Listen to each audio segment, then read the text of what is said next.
38절의 말씀입니다.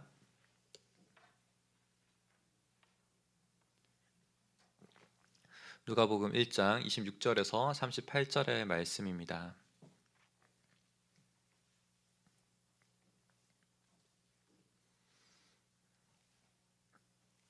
우리 함께 찾으셨으면 같이 교독하면서 읽겠습니다. 먼저 읽습니다. 여섯째 달에 천사 가브리엘이 하나님의 보내심을 받아 갈릴리 나사렛이라는 동네에 가서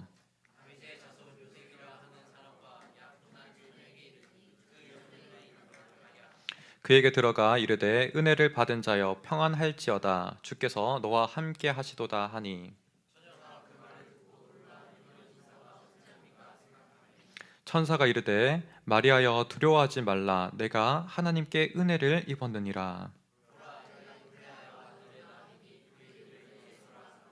그가 큰 자가 되고 지극히 높으신 이의 아들이라 일컬어질 것이요 주 하나님께서 그 조상 다윗의 왕위를 그에게 주시리니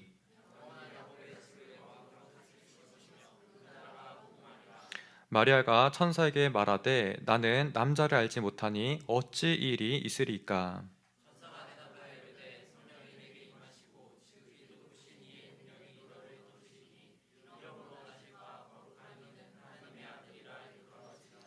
보라 내 친족 엘리사벳도 늙어서 아들을 배웠느니라. 본래 임신하지 못한다고 알려진 이가 이미 6달이 되었나니.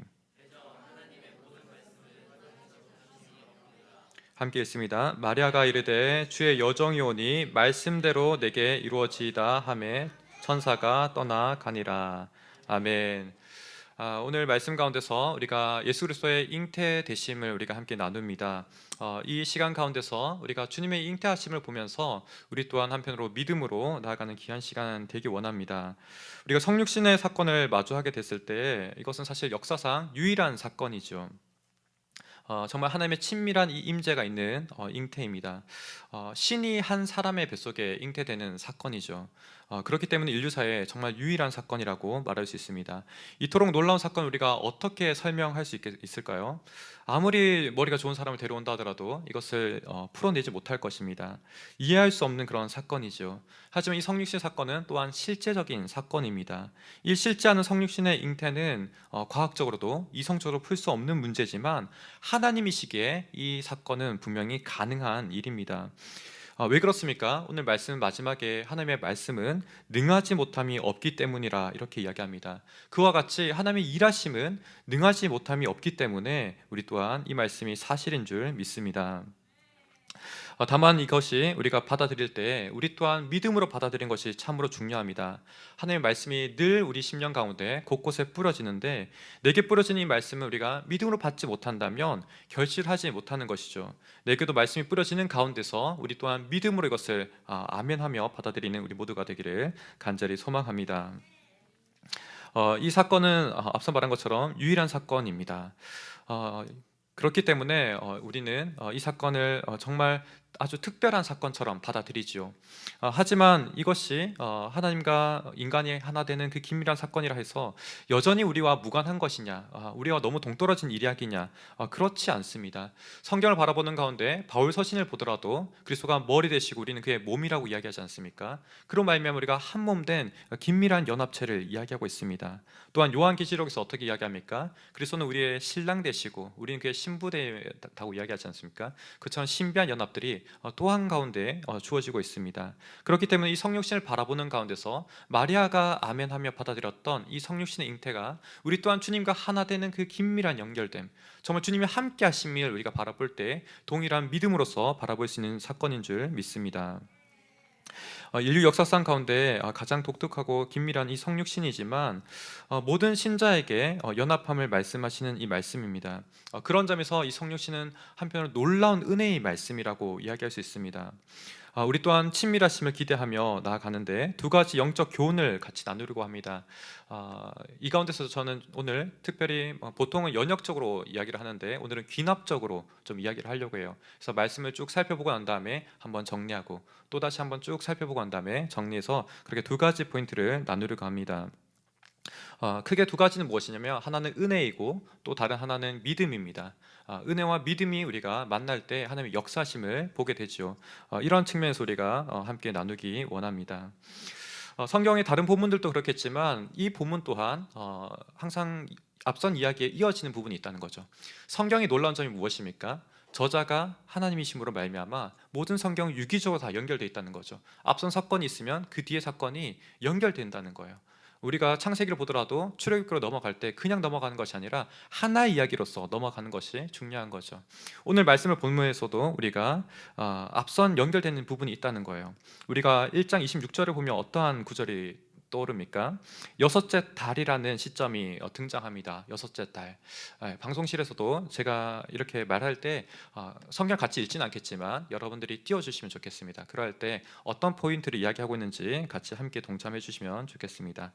26절에 보면 여섯째 달, 바로 이 시점이 등장하고 있는 것이죠. 이 시점은 앞선 이야기를 보게 되면 어떠한 시점이냐면 세례 요한이 잉태되는 시간인 거예요. 세례 요한이 잉태되는 시간.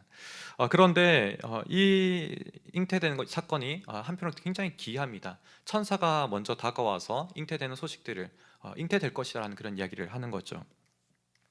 그런데 마치 구약을 보게 되면은 아브라함과 사라가 이삭을 낳는 것처럼 불가능해서 가능케 하시는 그런 잉태가 여기에 등장하는 거예요. 마치 이것이 재현되는 것 같은 느낌을 우리에게 줍니다. 이 사건의 세례 요한의 어머니와 아버지는 엘리사벳과 사가랴인데 이들 모두 다 나이가 지극히 많았다는 거예요. 도저히 이제 임신이 불가능할 것처럼 여겨졌던 그런 상황 가운데서 지금 잉태되었다라는 사건이 앞선 사건입니다. 그로부터 지금 6개월이라는 시간이 지나고 있는 것이죠. 중요한 것은 무엇입니까? 앞선 사건 또한 불가능을 가능케 하시는 기적의 역사가 먼저 있었고 지금 이러한 사건들이 또다시 연이어서 지금 우리에게 주어지고 있다는 것이죠. 그렇기 때문에 지금 6개월이 지난 이 시점에도 기쁜 소식을 가지고 등장하는 거예요. 앞선 사건도 불임이 잉태게 되는 기쁜 소식이었지만 지금 또한 기쁜 소식을 가지고 나옵니다. 이 소식을 전하는 천사의 이름이 누구입니까? 가브리엘이에요. 가브리엘. 성경에서 명시적으로 이름이 등장하는 천사가 두 명 있는데 하나는 가브리엘이고 하나는 미카엘입니다. 미카엘은 천사장으로서 전투를 지휘하는 그런 군대 장관처럼 등장해요. 그런데 가브리엘은 어떤 존재냐면 하나님 앞에 있는 천사로서 하나님의 메신저로서 역할을 하는 거예요. 하나님께서 이런 소식을 전하라고 하면 전하는 자로서 우리에게 다가오는 것이죠. 그 가운데 이 가브리엘이 전하는 소식이 기쁜 소식이라는 거예요. 그 가운데 누구에게 지금 오고 있습니까? 갈릴리 나사렛에 살고 있는 한 소녀에게 가고 있는 거예요. 우리가 또 다른 중요한 한 가지 측면은 무엇입니까? 갈릴리 나사렛이라는 거예요. 지금 26절을 보는 가운데 앞선 사건은 세례 요한은 사실 성전에서 천사가 등장했습니다. 그런데 지금 성전도 아니고 왕궁도 아니고 정말 도무지 우리가 나타날 것 같지 않은 그런 독특한 장소에 정말 시골 한 마을에 한 500명 정도 살아가는 아주 작디 작은 아무도 세상이 주목하지 않는 그 조용한 마을에 이 천사가 다가왔다는 거예요. 우리가 때로는 은혜도 이러한 관점이 있다라고 볼 수 있어요. 우리가 예측하지 못한 장소, 우리가 알지 못한 그런 장소 가운데 은혜가 찾아오는 거죠. 여러분들이 때로는 믿음으로 그것을 바라보지 못하면 이게 은혜인지 아닌지 때로는 명확하게 알 수 없을 것입니다. 그런데 지금 바로 이러한 장소에 우리가 예측하지 못한 장소에 알지 못했던 이 장소 가운데 지금 이 은혜의 소식이 전달되고 있는 거죠. 이 소식은 우리가 생각했을 때 불식착한 것이 아니냐 이런 질문을 던질 수 있습니다. 하지만 그런 것이 아니라 정확하게 전달되었다는 거예요. 이것이 관련된 것이 무엇입니까? 다윗의 한 후손과 관련되어 있는 거예요. 이 소녀가 그냥 소녀가 아니라 다윗의 한 후손과 연결되어 있는 겁니다. 다윗의 이야기가 무엇일까요? 여러분들 구약을 잘 알면은 좋겠지만 제가 한번 풀어서 설명해 준다면 다윗은 살면서 하나님께 약속을 한 가지 받은 게 있어요. 그것이 무엇이냐면 사무엘하 7장 12절과 13절의 말씀입니다. 우리 한번 여러분들의 목소리로 같이 읽겠습니다. 시작.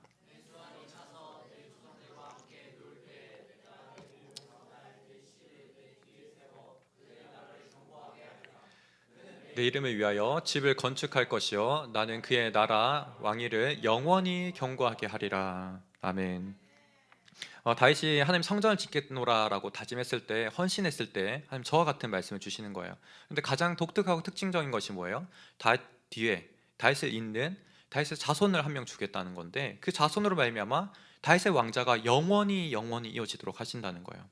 이 부분이 너무나 독특한 거예요. 영원히 이루어질 수 있는, 영원히 무너지지 않는 그런 제국, 그런 나라를 하나님이 허락하신다는 거예요. 이러한 나라가 이 세상 가운데, 역사 가운데 있을까요? 우리가 쉽게 가늠할 수 없죠. 그런데 이 나라는 바로 신적인 나라를 이야기하는 거예요. 그런 나라의 임재가 지금 오늘 말씀 가운데서 주어지는 거예요.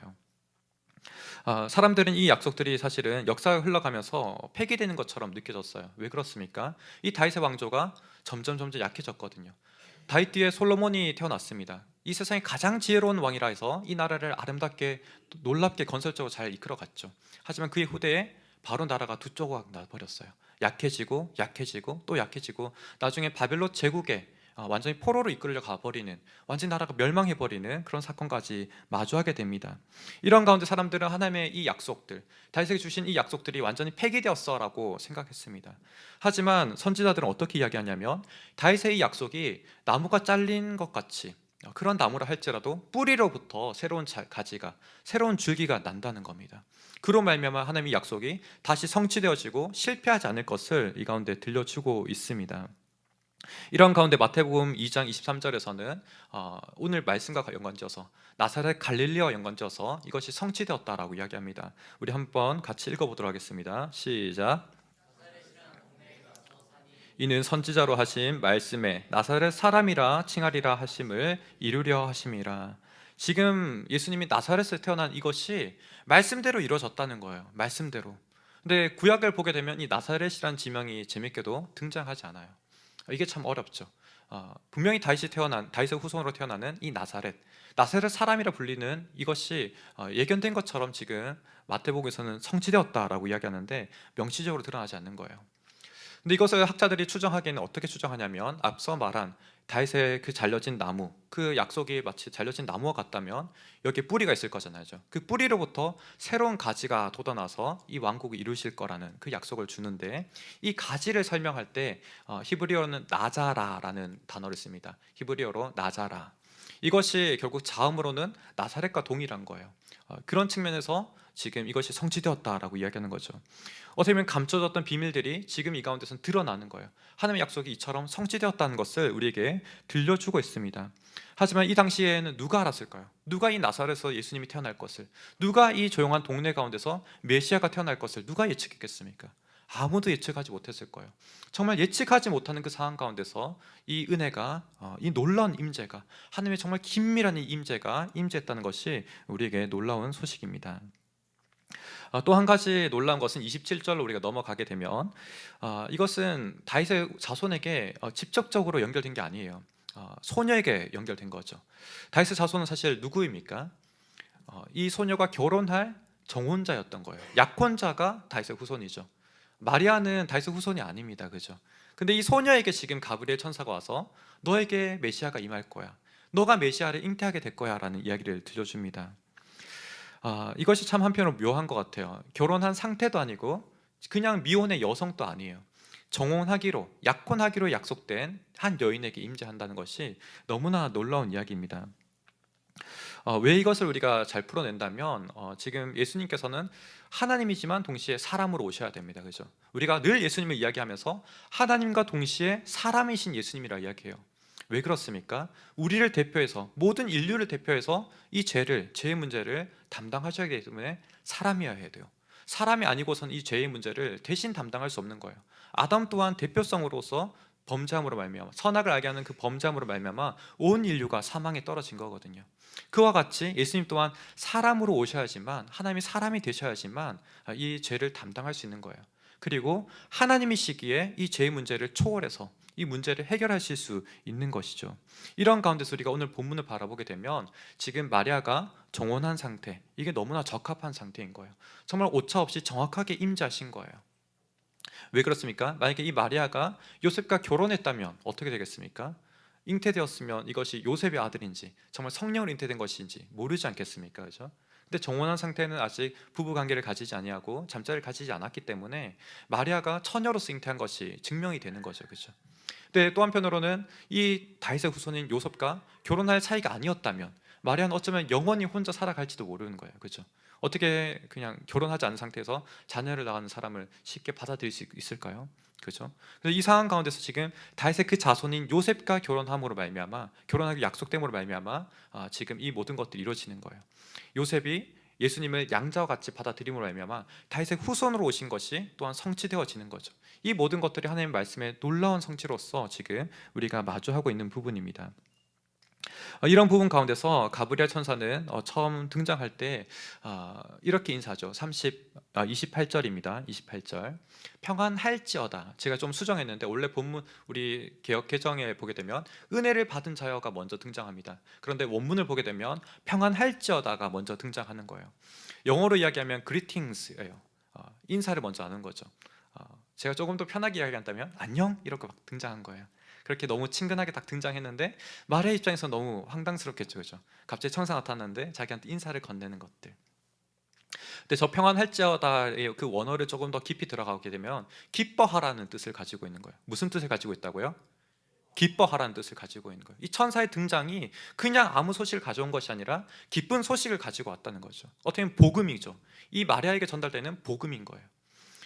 우리가 이 마리아에게 전달된 이 최초의 복음, 사실은 그렇잖아요, 그죠? 구세주가 오신다는 것을 듣는 동일한 이야기잖아요. 그 복음의 이야기를 들음에 있어서 마리아에게 이것이 기쁜 소식이다, 기뻐하라라는 이야기로 먼저 시작되고 있습니다. 이 기뻐하다는 것 가운데서는 은혜라는 어원이 들어가 있어요. 은혜라는. 그 다음에 또한 이 마리아를 지칭하면서 어떻게 이야기합니까?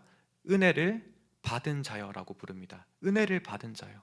그렇기 때문에 이 은혜 받는 자에게 전한 소식 또한 은혜의 소식인 거죠. 기뻐하라는 말과 동시에 은혜 받은 자로서 내가 은혜의 소식을 너에게 전한다라는 이야기를 이 가운데 들려주고 있습니다. 한편 마리아가 이런 인사를 아무리 들었다 할지라도, 아무리 기뻐한다 할지라도 29절에 넘어가게 되면은 이것이 어찌한 일인지, 어찌함인가라고 생각한다라고 이야기합니다. 이 상황이 지금 잘 파악되지 않는 거죠. 여러분들도 그렇지 않겠습니까? 어느 날 일상생활을 하고 있다가 갑자기 천사가 딱 등장해서 평안할지어다, 기뻐하라, 은혜 받은 자요, 이렇게 이야기한다면 너무 당황스럽지 않겠어요? 그 가운데서 이것이 도무지 무슨 일인지 지금 가늠하고 있는 거죠. 내게 무슨 일이 벌어졌는가, 그리고 이 천사가 하는 말이 도무지 무슨 말인가, 이렇게 생각하고 있다는 거예요. 그런 가운데서 천사가 30절에서 어떻게 이야기합니까? 무서워하지 말라라고 이야기한 거예요. 무서워하지 말라. 내가 전한 소식은 다시금 너에게 두렵게 한 소식이 아니라 은혜의 소식을 전한다라는 것을 들려주는 거예요. 왜 그렇습니까? 내가 하나님께 은혜를 입었느니라 라고 이야기하는 거예요. 지금 계속해서 이 거듭해서 천사가 전해주는 소식은 은혜의 소식이라는 것을 우리에게 들려주고 있습니다. 무려 이 가운데서 우리가 29절과 30절에 이어지는 이 부분들, 28절과 30절의 말씀을 우리가 연결해 보면은 총 3번의 은혜가 강조되고 있는 거예요. 아까 그리팅, 기뻐하라는 그 표현 포함해서 총 3번이나 안심시키고 이 소식이 은혜의 소식이라는 것을 강조하고 있습니다. 이 가운데서 우리가 첫 번째 정리를 하기 원합니다. 무엇입니까? 은혜는 우리의 예상을 뛰어넘어서 존재한다는 거예요. 다가온다는 거예요. 도무지 예측할 수 없는 깜짝 놀란 그 상황 가운데서 다가온다는 거예요. 마리아는 사실 이것이 은혜인지 알지 못했을 겁니다. 얼떨떨했을 거예요. 하지만 이것이 은혜라고 지금 들려주고 있는 거예요. 이것이 너무나 기뻐할 소식이라는 것을 들려주고 있는 거예요. 여러분 삶의 자리 가운데서 때로는 여러분들이 하나님의 믿음을 붙잡고 신실하게 살아갈 때가 있습니다.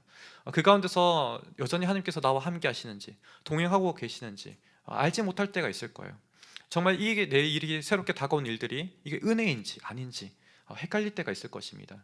그럴 때 우리가 어떻게 해야 됩니까? 하나님 앞에 다시 한번 우리가 간구하고 기도하는 가운데 그분께 우리가 은혜를 입은 자라면 그 모든 소식들은 우리에게 새로운 소식으로 해석될 수 있을 겁니다. 은혜의 소식이 되는 것이죠. 우리의 예측할 수 없던 그런 장소 가운데서 은혜가 임한다는 것을 우리가 기억할 때 모든 상황 가운데서 이 상황들이 새롭게 재해석될 수 있을 거예요. 여러분들이 믿음으로 바라보는 가운데 내 삶의 자리 가운데 고통이 있고 슬픔이 있고 힘듦이 있다 할지라도 그 자리 가운데 주님께서 찾아오신 은혜를 새롭게 맞이할 수 있는 여러분들 되기를 간절히 소망합니다. 늘 하나님의 말씀을 가까이 하는 가운데 이러한 은혜가 여러분들 심령 가운데 새롭게 또한 선명하게 증거될 줄 믿습니다. 지금 마리아 또한 얼떨떨한 가운데 있는 거예요. 하지만 뭐예요? 이것이 은혜의 말씀이라는 거예요. 여러분 삶의 자리 가운데 고난 가운데 어려움 가운데 있습니까? 하나님 말씀을 다시 한번 붙잡으십시오. 그러면 그 상황이 새롭게 보여질 거예요. 새롭게 여겨질 거예요. 하나님께서는 우리에게 주시는 말씀이 늘 재앙이 아니라고 이야기합니다. 늘 재앙이 아니라 평안이라고 이야기하십니다. 너에게 기쁨을 끼치기 원한다라고 이야기하십니다. 그와 같이 우리가 이 말씀 속에 들어가면서 나의 상황들을, 나의 지금 주어진 이 환경들을 새롭게 해석해 나갈 수 있는 우리가 되기를 간절히 소망합니다. 예레미야 말씀 29장 11절에서 이렇게 이야기하죠. 여호와의 말씀이니라 너희를 향한 나의 생각을 내가 아나니 평안이요 재앙이 아니니라 너희에게 미래와 희망을 주는 것이니라 라고 이야기합니다. 우리에게 희망을 주시기 원하시는 하나님이 늘 함께 하시는 줄 믿습니다. 여러분 삶의 자리 가운데 정말 늘 더욱더 주님을 간절히 붙잡기를 소망하십시오. 그 가운데 희망이 올 것이고 기쁨이 올 것이고 새롭게 일어날 수 있는 능력을 여러분들에게 주실 것입니다. 사실 이 마리아 입장을 한번 다시 돌아가 보십시오. 처녀인데 잉태하는 겁니다. 얼마나 이것이 사회적으로 받아들이기 힘든 일이겠습니까? 우리에겐 너무나 낯설고 당황스러운 사건이에요. 그렇죠. 우리 인간적인 힘이라면 오히려 거부할 것 같아요. 주님, 저는 괜찮습니다. 저에게 이런 일은 괜찮습니다. 이렇게 사용하지 않겠어요? 그런데 이것이 너무나 기쁜 일이란 거예요.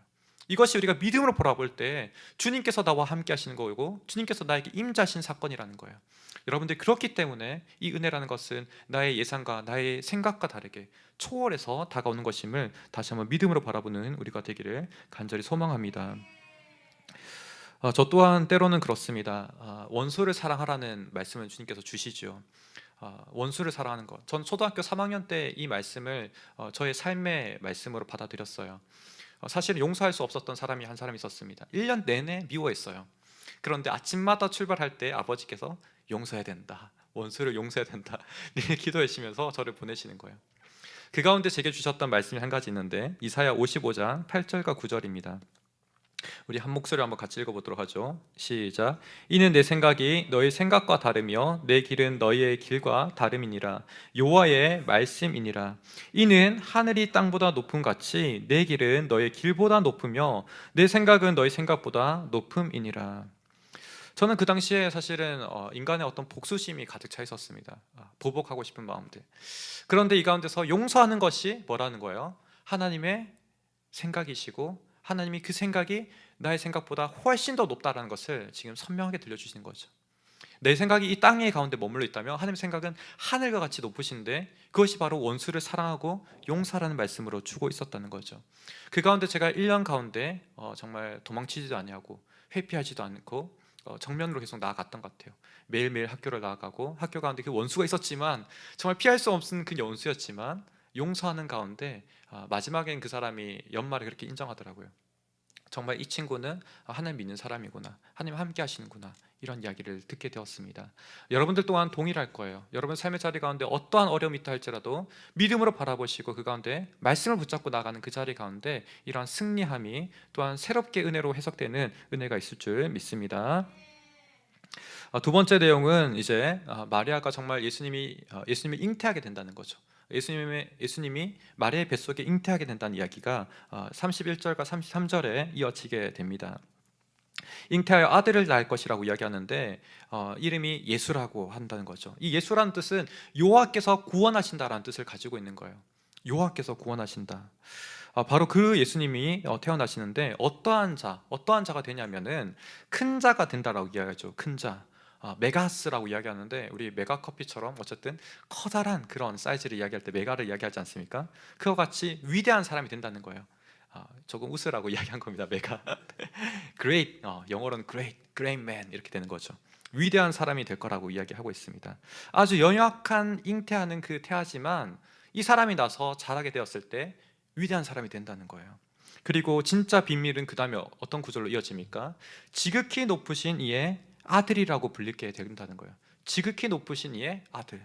여러분 지극히 높으신 이가 두 사람 한 세 사람 될까요? 사람도 아니죠, 그죠? 한 분이시죠, 그죠? 오직 한 분만 계시는 거예요. 하나님의 아들이라고 지금 불리게 될 것이라는 이야기를 하는 거예요. 정말 비밀이 오픈되는 거죠.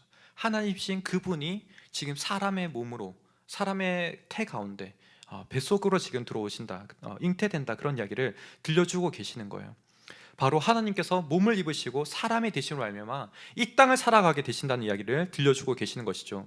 이것이 결국 무엇입니까? 다윗의 왕위를 주신다는 거예요. 다윗의 왕위를 이어받아서 영원히 그분의 택하신 백성들을 다스리신다는 거예요. 직접적으로 다스린다는 거죠. 이전에는 다윗이 있었어요. 솔로몬이 있었어요. 그 뒤에 많은 왕들이 있었어요. 그 왕들 다 어떻게 되었습니까? 죽게 되었죠. 그죠? 다 실패한 거예요. 어떻게 보면 그 영원한 통치가 이루어지지 않았던 그 상황 가운데서 이제는 예수님으로 말미암아 우리를 직접 다스리시고 그분의 주되심과 왕되심이 우리 일상 가운데, 우리의 매일 삶 가운데 함께 하심으로 임하신다는 거예요. 완전한 통치이죠. 실패했던 통치가 아닙니다. 우리 또한 여러분들이 예수님께서 나를 어떻게 다스려? 이렇게 이야기할지 모르겠습니다. 내 삶의 자리 가운데 어떻게 함께 하셔? 이렇게 이야기할지 모르겠어요. 여러분들이 하지만 그렇게 섣부르게 이야기하지 않기를 소망합니다.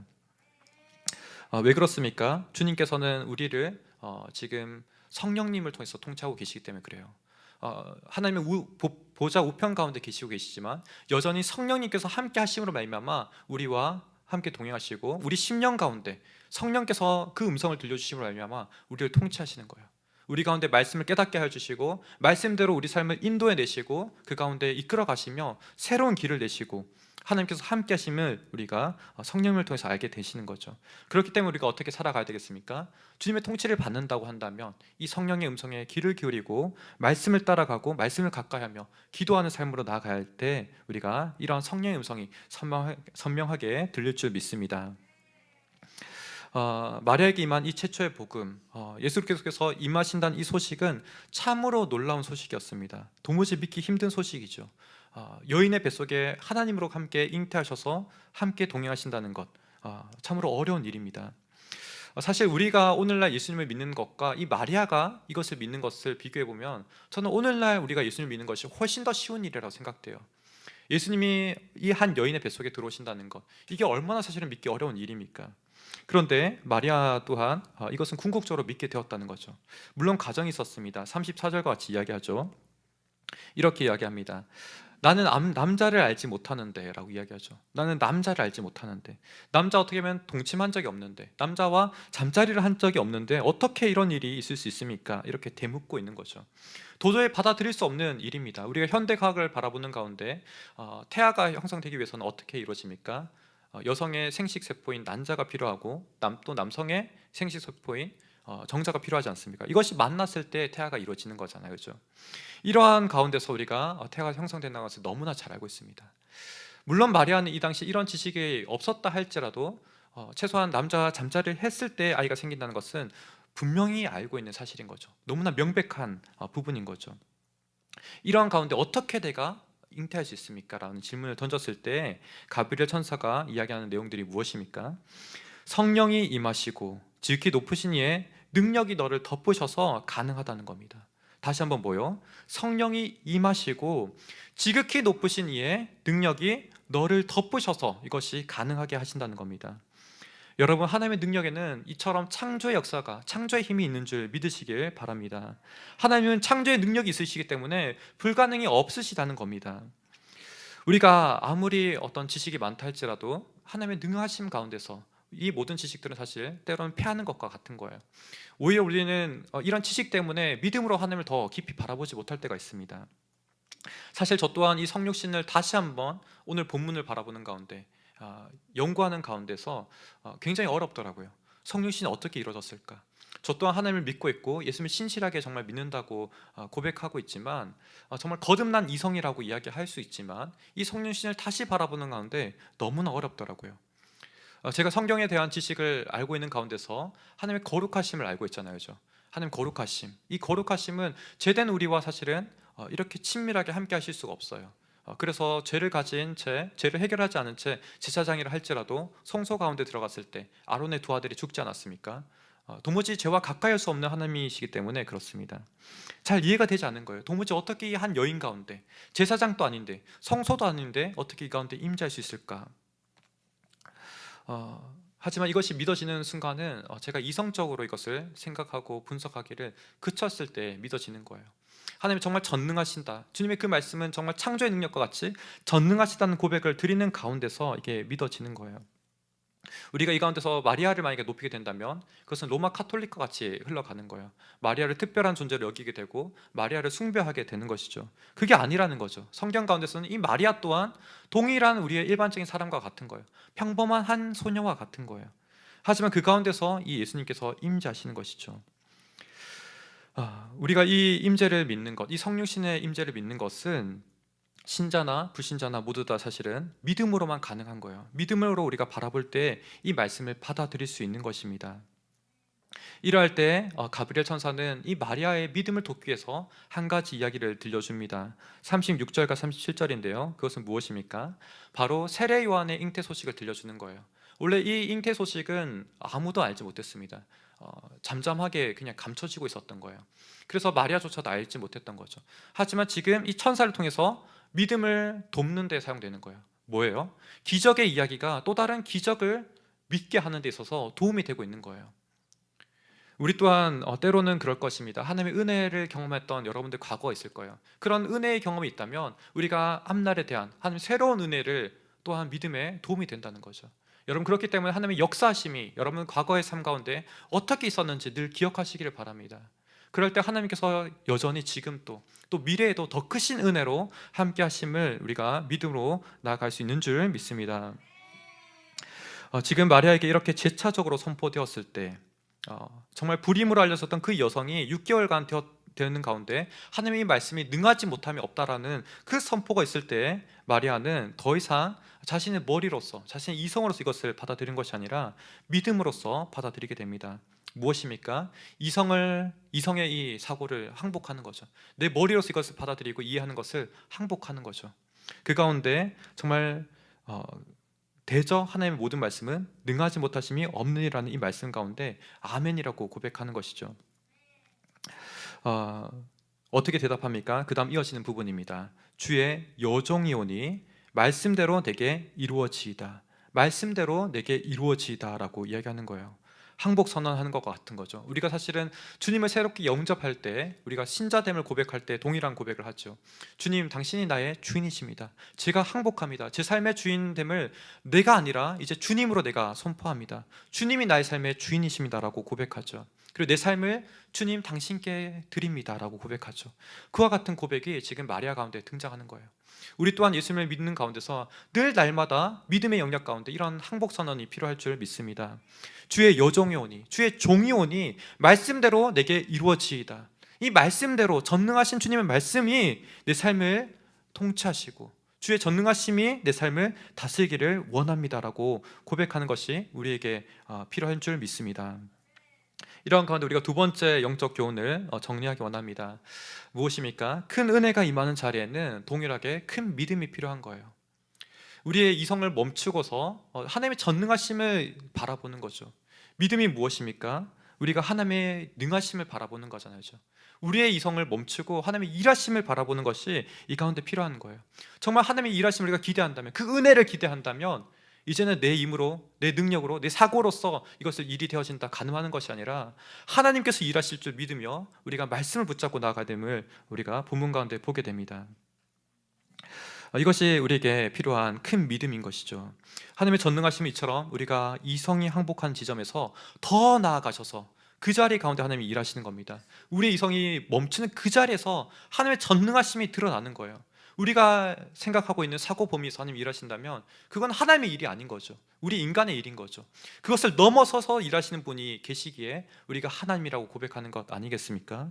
그렇기 때문에 우리에게 요구되는 것, 바로 이성을 항복하고 그 지점에 하나님의 전능하심을 기대하기를 간절히 소망합니다. 앞서서 저는 성육신의 이 사건들이 인간적인 이성으로 잘 이해되지 않는다라고 이야기했습니다. 그런데 이것이 다시 한번 믿음으로 바라볼 때 이해되어지는 거예요. 놀라운 또 한 가지 경험이었습니다. 사실 어거스틴 또한 이렇게 이야기하죠. 어거스틴 또한 우리가 믿을 때 비로소 이해된다라고 이야기해요. 믿을 때 비로소 이해된다는 거죠. 무슨 말입니까? 하나님의 초월하심이 더 우리가 정말 믿어질 때 다른 것들이 다시 이해되기 시작하는 거예요. 하나님의 이 성육신의 임재, 사실은 거룩성과 이 죄성이 어떻게 함께할 수 있는가가 제 마음에 있었던 질문이었습니다. 어떻게 보면 십자가 사건이 있기 전에 이 임재했다는 것이 잘 이해가 되지 않는 거예요. 십자가 사건 이후에 이것이 있었다면 제가 이렇게 뭐 어렵지 않았을 것 같습니다. 그런데 이전에 이 성육신이 있었다는 것이 제게 어려움이 느껴졌던 거죠. 근데 제가 이것을 믿음으로 받아들이고 난 다음에는 하나님은 시간을 초월하시는 분이시라는 것을 더 깊이 느끼게 되었어요. 무슨 말입니까? 하나님의 성육신과 십자가의 사역과 재림이라는 것을 우리가 과거와 현재와 미래로 이렇게 놓게 본다면 세 꼭지점을 놓게 되죠. 그렇죠? 우리는 이것이 다 연속되는 시간의 흐름처럼 느껴집니다. 과거와 현재와 미래처럼 느껴지는 거죠. 그런데 하나님께서는 어떻게 하십니까? 시간을 초월하신 분이시기 때문에 이 모든 것들이 연결되어져 있는 거예요. 우리는 꼭지점을 세 개로 놓지만 하나님께서는 단 하나의 점을 다 연결되어져 있는 거죠. 그렇기 때문에 우리가 이 성육신의 사건 또한 주님의 십자가와 연결되어서 가능하다는 것을 믿음으로 볼 수 있는 것이죠. 이런 대표적인 예가 어디에 있습니까? 요한복음 8장 56절입니다. 우리 한번 같이 읽어보도록 하죠. 시작. 너의 조상 아브라함은 나의 때 볼 것을 즐거워하다가 보고 기뻐하였느니라. 이게 예수님께서 하신 말씀이에요. 아브라함이 과거 2000년 전에 살았었던 사람인데 지금 예수님의 때를 보고 즐거워했다라고 이야기해요. 기뻐했다라고 이야기해요. 어떻게 2000년 전에 이 일을 미리 볼 수 있습니까? 어떻게 이 먼 미래를 바라보고 기뻐하고 즐거워할 수 있습니까? 믿음으로 가능한 거예요. 하나님께서는 시공간을 초월해 계시는데 그 하나님 안에서 바라보기 때문에 이런 일들이 가능한 거예요. 이런 사람들이 곧 아브라함만 있느냐? 그게 아닙니다. 다윗 또한 주님을 보고 기뻐했다라고 이야기하죠. 우리 모든 믿음의 선진들이 히브리서가 증언하고 있는 것처럼 다 믿음의 때를 바라보고 살아갔다라고 이야기합니다. 여러분, 우리 또한 동일한 거예요. 우리 또한 주님의 일하심을 기대하고 우리가 바라본다면 여전히 이루어지지 않은 것들이 있을 겁니다. 하지만 마리아가 정말 잉태되듯이 우리가 주님의 그 뜻을 마음에 품고 그 말씀을 마음에 품는 가운데서 마치 내 몸 가운데 임재하신 하나님을 경험하듯이 먼 미래의 일들이 아니라 내 안에 정말 임자신 그 하나님처럼 우리가 긴밀하고 친밀한 게 이것을 보게 될 줄 믿습니다. 이 아브라함의 고백과 같이 우리가 정말 오늘을 살아가지만 하나님의 그 영광의 때를 기뻐하고 즐거워하며 살아갈 수 있는 우리가 될 줄 믿습니다. 사랑하는 여러분들, 이제 말씀을 같이 맺기 원합니다. 크게 두 가지 포인트를 나눴습니다. 은혜는 우리가 정말 예상하지 못한 지점 가운데 다가온다는 거예요. 그것이 우리가 믿음으로 볼 수 있어야 됩니다. 우리가 정말 믿음으로 받아들일 때 이것이 하나님께서 일하시고 정말 이것이 은혜라는 것을 우리에게 가르쳐 주시는 거죠. 또한 이 은혜가 임재할 때 우리가 어떤 것이 필요합니까? 더 큰 믿음이 필요한 거예요. 정말 하나님의 전능하심을 우리가 기대하면서 믿음으로 바라보는 것이 필요합니다. 그러할 때 주님께서 우리 가운데 일하시는 거예요.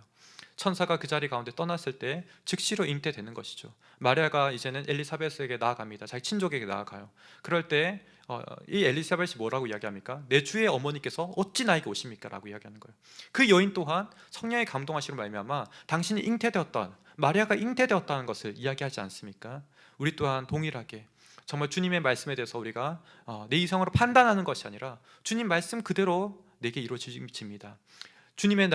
나는 주님의 종이오니, 주님의 여종이오니 주의 말씀대로 이루어질지어다 라고 이야기할 때 주님 말씀이 우리 삶의 자리 가운데 그와 같이 임재하실 줄 믿습니다. 이처럼 하나님의 전능하심에 우리가 항복하고 받아들일 때 주님의 전능하심이 일하기 시작하실 것입니다. 그런 주님의 손길에 맡겨드리는 여러분 되시기를 간절히 축복합니다. 이 시간 우리 같이 시간을 뚫고 함께 찬양하기 원합니다. 이 찬양 가운데 있는 주요한 가사는 하나님 우리와 영원히 함께 하시네, 꿈없는 우리에게 그 나라 보여주시네, 연약한 자들의 친구 되어주시고 힘없는 우리 인생을 위로하시네 라고 이야기합니다. 주님의 임재는 이와 같습니다. 주님이 우리와 함께 하심은 이와 같습니다. 우리 삶을 새롭게 치유하시고 위로하여 주시고 새로운 꿈을 꾸게 하시고 새로운 주님의 비전을 바라보게 하심으로 나아가게 하실 줄 믿습니다. 우리 함께 찬양합니다.